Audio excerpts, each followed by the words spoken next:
कहानी के शुरुआत में हमें दो भाइयों को दिखाया गया, जिनमें से छोटे भाई का नाम नेथन था, जिसे उसके बड़े भाई उसे नेट कहकर बुलाया करता था। एक रात दोनों भाई चोरी चुपके एक म्यूजियम में घुस जाते हैं और वहां से एक मैप चुराने की कोशिश कर रहे थे। लेकिन उसी टाइम पर दो पुलिस ऑफिसर आ पहुंच गए, जो दोनों भाइयों को पकड़कर अनाथालय में लेकर चले जाते हैं। पता चला कि इन दोनों बच्चों के पेरेंट्स नहीं थे और वो दोनों बचपन से ही अनाथालय में ही रहा करते थे। नेट के बड़े भाई ने उस मैप को चुराने की पहले भी बहुत ही बार कोशिश कर चुका है, क्योंकि नेट और उसका बड़ा भाई दोनों एक पायरेट्स यानी समुद्री डाकुओं के फैमिली से बिलोंग करते थे। नेट का भाई इसीलिए मैप चुराता था क्योंकि उस मैप में बहुत बड़े खजाने का राज छुपा हुआ था। अब उस अनाथालय की केयरटेकर पुलिस ऑफिसर से यह कहने लग गई कि नेट अभी छोटा है, इसलिए आप उसके बड़े भाई को लेकर जा सकते हैं, क्योंकि वो बार बार मना करने के बावजूद भी उसी मैप को चुराने में लगा रहता है। लेकिन यहाँ पर नेट का बड़ा भाई अपने आप को पुलिस के हवाले नहीं करना चाहता था, इसीलिए वो अब यहाँ से भागने का डिसीजन ले लिया। नेट का बड़ा भाई अपने सामान पैक करने के बहाने किसी तरह अपने रूम में आ पहुंचा। नेट अपने बड़े भाई से कहता है कि मैं तुम्हारे बगैर नहीं रह सकता।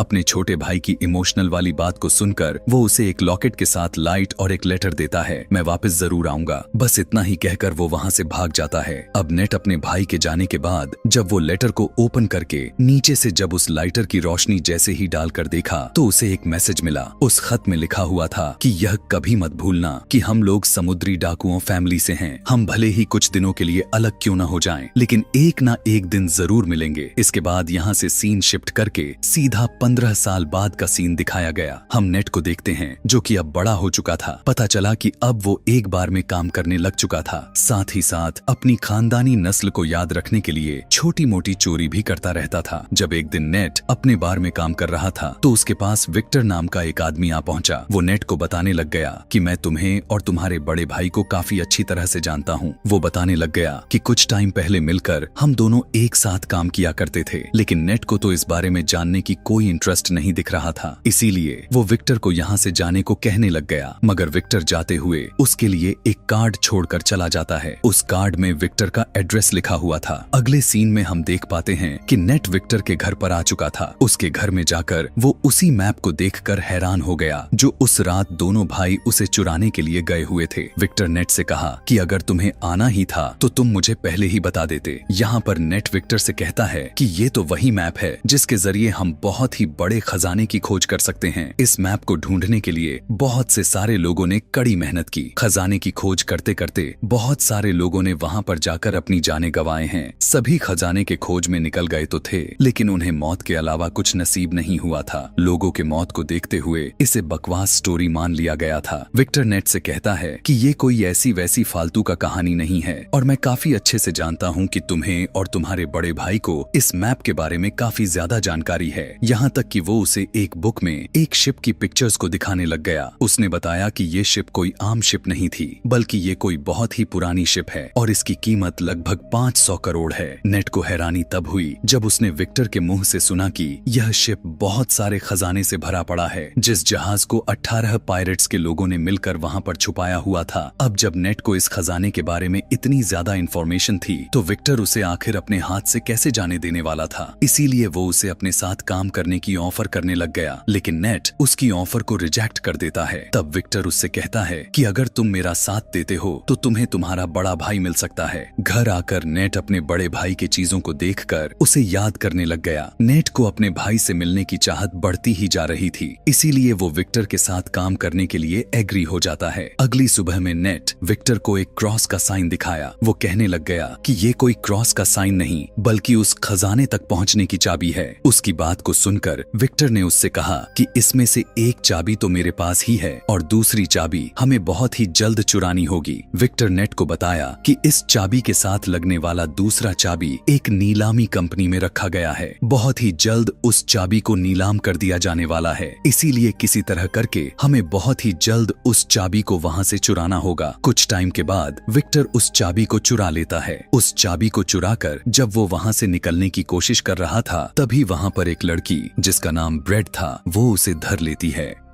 उसके गले पर नाइफ रखकर कहने लग गई कि ये चाबी मुझे दे दो। दरअसल वो यह सब अपने बॉस के कहने पर ही कर रही थी। इनकी बातों से यहाँ पर यह पता चला कि इन दोनों में यानी ब्रैड और विक्टर में दुश्मनी का काफी पुराना नाता रह चुका था। अब जब ये दोनों उस चाबी के लिए फाइट कर रहे थे तभी वहाँ पर कुछ गार्ड्स आ जाते हैं। विक्टर उन सभी गार्ड्स का फायदा उठाया और चाबी लेकर वहाँ से निकलने में कामयाब हो चुका था। चाबी को प्राप्त कर लेने के बाद विक्टर बार्सिलोना के लिए निकल पड़ा। वहाँ पर उन्हें फ्रेजर नाम की एक लड़की मिलती है। फ्रेजर विक्टर को पहले से ही जानती थी। फ्रेजर विक्टर से पूछती है कि ये कौन है, तो विक्टर फ्रेजर से कहा कि ये तो मेरा पुराना दोस्त है। यहाँ पर नेट को पता चलता है कि वो दूसरी चाबी विक्टर के पास नहीं बल्कि फ्रेजर के पास है। नेट विक्टर से पूछने लग गया कि तुमने मुझसे झूठ क्यों बोला। फ्रेजर कहती है कि शायद तुम इसके बारे में सही से नहीं जानते। अब जब वो दोनों आपस में बहसबाजी कर ही रहे थे कि तभी वहाँ से फ्रेजर चाबी को लेकर भागने लग जाती है। यह देखकर नेट उसे पकड़ने की कोशिश में लग चुका था। फ्रेजर अपने कार के जरिए वहाँ से निकलने की कोशिश करती है लेकिन नेट उसके गाड़ी के आगे आ जाता है। विक्टर वहाँ आकर उससे कहने लग गया कि अगर तुम सारा खजाना चाहती हो तो तुम बेशक ले सकती हो, लेकिन तुम यह बिल्कुल भी नहीं जानती कि यह चाबी कहाँ और किस जगह पर किस वक्त लगाया जाएगा, क्योंकि नेट ही एक ऐसा इंसान है जो इन सब के बारे में जानता है। यह बात सुनने के बाद फ्रेजर उन दोनों के साथ काम करने के लिए तैयार हो जाती है। नेट उन लोगों को बताता है कि बहुत सालों पहले उन 18 समुद्री डाकुओं ने उस खजाने को किसी चर्च में छुपाया हुआ था, इसीलिए वो तीनों चर्च में पहुंच जाते हैं। वहां पर पहुंचने के बाद नेट अपने बड़े भाई के दिए हुए कार्ड्स को पढ़ने लग गया, जिससे उसे यह बात पूरी तरह से कंफर्म हो गया कि वो बिल्कुल सही लोकेशन पर मौजूद है। तीनों किसी तरह चोरी चुपके से चर्च के बेसमेंट में प्रवेश कर गए थे। यहाँ पर उन्हें चाबी लगाने की जगह भी मिल गई। पता चला कि जहाँ पर चाबी को सेट करना था वो जगह एक स्टैचू के ठीक नीचे थे, लेकिन यहाँ पर इन्हें यह बिल्कुल भी पता नहीं था कि इस चाबी को आखिर किस डायरेक्शन में घुमाना है। विक्टर बुक को पढ़कर बताने लग गया कि दोनों चाबियों को एक साथ क्लॉकवाइज वाले डायरेक्शन में रोटेट करना होगा। ऐसा करते ही उस स्टैच्यूज में से कुछ एरो निकलकर निशाना बनाने लग गए, लेकिन अचानक से निकलने के बाद भी वो तीनों बाल बाल बच गए। इसके बाद दोनों दोबारा से चाबियों को एंटी क्लॉकवाइज में घुमाते हैं, जिसके बाद स्टैचू के ठीक पीछे से एक रास्ता निकल आता है। वो रास्ता दरअसल एक गुफा से होकर किसी रास्ते की तरफ जा रहा था। नेट यहाँ पर विक्टर और फ्रेजर को बताने लग गया कि हमें यहाँ इस रास्ते से होता हुआ एक ही रास्ते से नहीं बल्कि आगे दो और भी रास्ते हैं, वहाँ से गुजर कर जाना होगा। नेट कहा कि मैं और फ्रेजर एक रास्ते से जाएंगे और तुम अलग वाले रास्ते से होकर जाना। इसके बाद नेट और विक्टर अपने फोन को जीपीएस के साथ कनेक्ट कर लेते हैं। अब नेट और फ्रेजर एक रास्ते से जाते हैं और विक्टर दूसरे वाले रास्ते से। उस गुफा के रास्ते से चलते चलते नेट और फ्रेजर दोनों एक बार में पहुंच जाते हैं। वहाँ पर एक और भी सीक्रेट रास्ता था जिसके बारे में किसी को नहीं पता था। वो लोग रास्ते पर जा पाते उससे पहले ही वहाँ के कुछ लोग उन पर अटैक कर देते हैं। नेट वहाँ पर उस आदमी को रोकने के लिए उनसे लड़ने लग जाता है और फ्रेजर उस रास्ते को ओपन करने में लगी हुई थी। उस दरवाजे के खुलते ही नेट और फ्रेजर दोनों उस रास्ते से भाग निकलते हैं। अंदर जाने के बाद उन्हें पता चला कि यहाँ पर तो तीसरा भी दरवाजा है जो उसी क्रॉस वाली चाबी से खुल सकता था। फ्रेजर उस दरवाजे को जैसे ही खोलने की कोशिश करती है तो अचानक से वहाँ पर पानी भरना शुरू हो गया, क्योंकि उस दरवाजे को खोलने के लिए दूसरे दरवाजे पर चाबी लगाकर उसे खोलना पड़ेगा, जिसे कोई और नहीं बल्कि विक्टर ही खोल सकता था। इधर विक्टर भी दूसरे वाले दरवाजे को खोलने की कोशिश कर रहा था, लेकिन तभी वहाँ पर वही लड़की आ जाती है जिसने पहले भी विक्टर पर अटैक करके उस चाबी को लेने की कोशिश की थी। यहाँ पर उन दोनों में घमासान फाइट होना शुरू हो गया। दूसरी तरफ नेट और फ्रेजर दोनों पानी में फंस चुके थे, जबकि उसके अंदर ऑक्सीजन लेवल भी कम होता ही जा रहा था, जिससे वो बेहोश हो सकते थे। विक्टर किसी तरह से उस लड़की को मारकर उसे बेहोश कर दिया और जल्दी से उस दरवाजे में चाबी को सेट कर देता है। दरवाजा खुलते ही नेट और फ्रेजर दोनों की जान बच गई, जो सेफली तरीके से वो उस दरवाजे से बाहर आ जाते हैं। अब बारी थी फाइनल वाले दरवाजे पर जाने की, लेकिन किसी को यह नहीं पता था कि उस दरवाजे को कैसे ओपन करना था। विक्टर बाहर खड़ा उन दोनों को एक होल के जरिए देखे जा रहा था, पर तभी वहां नेट अपने दिमाग को सही तरीके से इस्तेमाल कर लिया।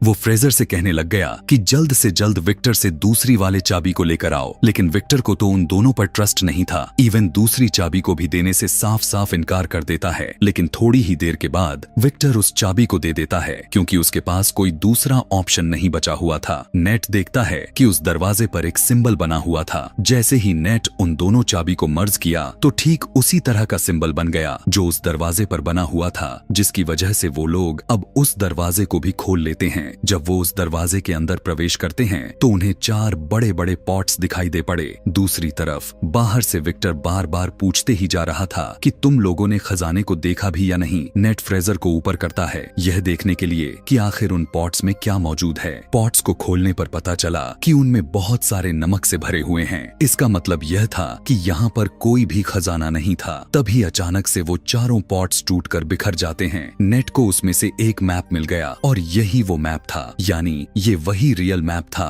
जो उस खजाने तक लेकर जाएगा। अब जब नेट मैप को देख रहा था तभी फ्रेजर उसके ऊपर गन पॉइंट करते हुए कहने लग गई कि तुम्हें क्या लगता है कि विक्टर ने तुम्हें सब कुछ सच बताया है। यह कहकर गन से उसके सर पर मारते हुए उसे बेहोश कर दिया, जिसके बाद वो उस मैप को लेकर वहाँ से निकल गई। जाते जाते वो उन दोनों चाबियों को भी लेकर जाती है ताकि आगे की जर्नी में काम आ सके। इसके बाद विक्टर नेट के पास आकर उसने देखा कि नेट तो बेहोशी के हालत में है। होश आने पर उन दोनों को पता चला कि फ्रेजर उन्हें धोखा देते हुए वहाँ से भाग चुकी है। नेट को जब होश आया तो विक्टर से पूछने लग गया कि मेरा भाई कहाँ पर है और तुमने मुझसे आखिर क्या छुपाया हुआ है। यहाँ पर विक्टर उसे बताते हुए कहने लगा कि मैं और तुम्हारा भाई आज से बहुत साल पहले खजाने की तलाश में निकले हुए थे, जिसके लिए हमें एक बुक को चुराना था। हमने उस किताब को तो चुरा लिया था, लेकिन जब हम वापस लौटने लग गए तो मैर्केडो के लोगों ने हम पर फायर कर दिया। उसी फायरिंग में तुम्हारे भाई को एक बुलेट लगी हुई थी, जिसकी वजह से उसकी जाने चली गई। यह सुनने के बाद तो नेट बहुत ही ज्यादा इमोशनल हो गया, वो रोने लग गया था। विक्टर से कहने लगा कि तुमने मेरे भाई को मारने के लिए छोड़ दिया था और अब तुम दोबारा से उस खजाने तक पहुंचने के लिए मेरा इस्तेमाल कर रहे हो। विक्टर भी जवाब में कहा कि हाँ, मैंने झूठ बोला, मगर तुम्हारा भाई भी तो यही चाहता था कि उसके मरने के बाद तुम उसके ड्रीम को पूरा कर सको। नेट कहता है ठीक है, मैं उस खजाने तक अपने भाई के लिए जाऊंगा, लेकिन उसके बाद से हम दोनों के रास्ते अलग अलग हो जाएंगे। दूसरे सीन में हम फ्रेजर और ब्रेड दोनों को अपने बॉस के साथ देखते हैं, यानी कि फ्रेजर इन दोनों के लिए ही काम कर रही थी।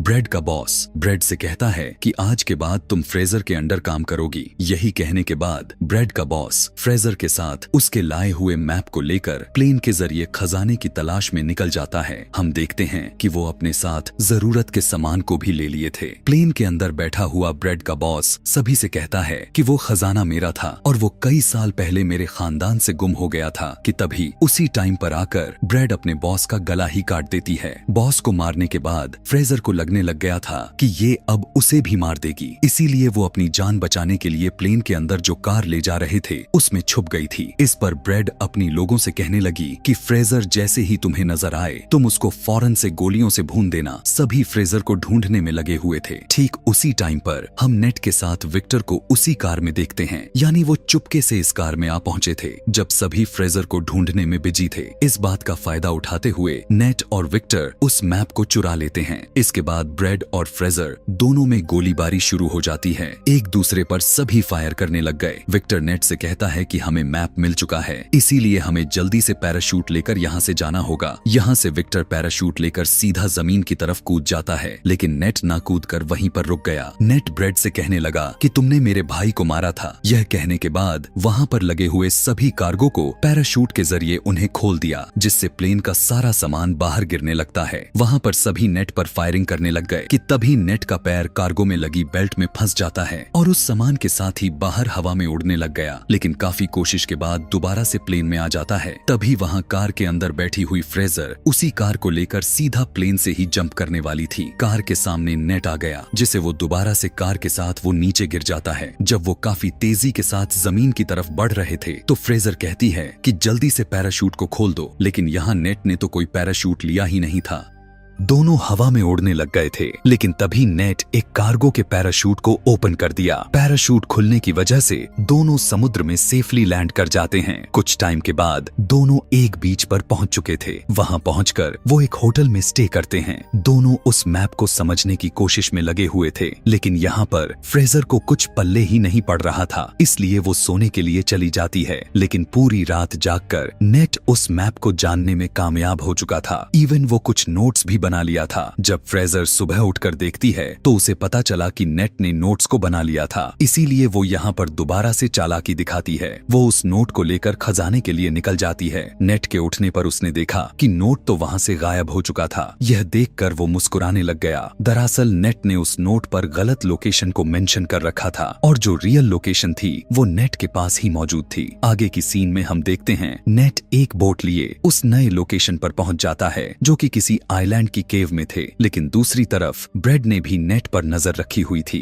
नेट भी उस गुफा तक पहुंच चुका था जो पानी में तैरते हुए अंदर चला गया। वहां आकर उसने देखा कि वहां पर तो दो बड़ी बड़ी पुराने जमाने के शिप्स पड़ी हुई हैं। यह वही दोनों शिप थे जिसे ढूंढते हुए ना जाने कितने लोग अपने मौत से हाथ धो बैठे थे। नेट जब शिप के अंदर गया तो वहां पर उसे बहुत सारा गोल्ड मिल जाता है, यानी बहुत सारा खजाना। लेकिन तभी पीछे से विक्टर भी आ चुका था। यह देखने के बाद नेट काफी ज्यादा डर जाता है और विक्टर से पूछने लगा कि तुम यहाँ पर कैसे आ गए। तब वो उसे कहता है कि क्या तुम भूल गए, तुम्ही ने तो मेरे फोन को जीपीएस से कनेक्ट किया था। जब वो दोनों मिलकर उस खजाने को देख ही रहे थे कि तभी वहाँ पर ब्रेड भी अपने लोगों के साथ आ पहुंची थी। उन लोगों को देखकर नेट और विक्टर दोनों छुप जाते हैं। ब्रेड अपने पूरे टीम को शिप के अंदर जाकर चेक करने के लिए कहती है। पता लगने पर कि उसके अंदर बहुत ही ज्यादा मात्रा में सोना है तो वो उन दोनों शिप्स को लेकर हेलीकॉप्टर के जरिए वहां से जाने वाली थी, क्योंकि उसे काफी अच्छे से पता था कि खजाने के साथ साथ उन दोनों शिप की कीमत करोड़ों में थी। विक्टर और नेट उस शिप से बाहर आते हैं। वो दोनों अब उस हेलीकॉप्टर को हाईजैक करने का प्लान बनाते हैं। शिप के ऊपर आकर सभी गार्ड्स पर अटैक कर दिए थे। यहाँ नेट भी सभी गार्ड को खूब मार रहा था और सभी गार्ड को मार मार कर पानी में नीचे फेंक देते हैं, जिसके बाद ऊपर जाकर प्लेन को हाईजैक कर लेते हैं। ब्रेड जब यह देखती है तो वो गुस्से में आ चुकी थी। वो दूसरे शिप से उन लोगों पर अटैक करवाना शुरू कर दिया था।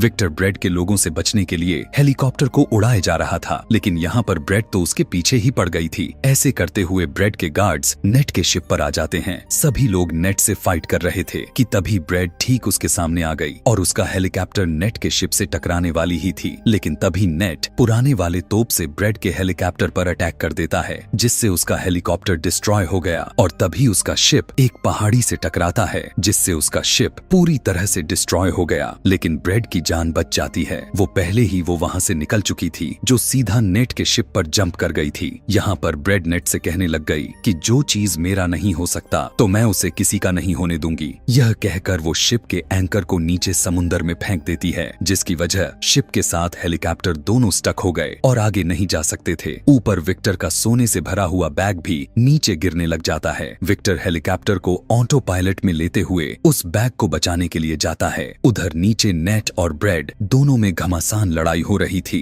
लड़ते लड़ते नेट बचते बचाते हेलीकॉप्टर पर चढ़ने की कोशिश करता है, लेकिन ब्रेड उसका पीछा छोड़ने का नाम ही नहीं ले रही थी। जब विक्टर को लगने लग गया कि ब्रेड अब नेट को जान से मार देगी तो उसने अपने सोने से भरा हुआ बैग को ब्रेड पर दे मारता है। बैग के लगते ही ब्रेड पानी में जाकर गिरती है, लेकिन तभी जो शिप हेलीकॉप्टर से लटक रही थी उसकी रस्सी भी टूट जाती है। किसी तरह से विक्टर नेट को पकड़ लिया था, लेकिन वो खजाने से भरा हुआ पूरा का पूरा शिप ब्रेड के ऊपर ही गिर जाती है, जिसकी वजह से उसकी मौत हो जाती है। शिप भी टूटकर तैरने लग गया था। यह देखकर नेट कहता है कि हम अभी भी गोल्ड को हासिल कर सकते हैं, लेकिन विक्टर उसको मना कर देता है। वो कहता है कि अब ये सारा का सारा सोना गवर्नमेंट का हो चुका है और वो लोग उसे लेने के लिए आ रहे हैं। जिसके बाद विक्टर बहुत ही दुखी के साथ हेलीकॉप्टर चलाने लग गया, लेकिन नेट कुछ कम नहीं था। वो अपने पॉकेट से एक एक करके सोने को निकालने लग जाता है। सोने को देखकर विक्टर खुश हो गया। मूवी के लास्ट सीन में हम देखते हैं कि खजाने से भरा हुआ शिप समुद्र में डूब जाता है। वहीं पर एक बोट नेट के हेलीकॉप्टर का पीछा कर रही है, जो वो और कोई नहीं बल्कि फ्रेजर ही थी, जिसको नेट ने बेवकूफ बनाकर दूसरे लोकेशन पर भेज दिया था।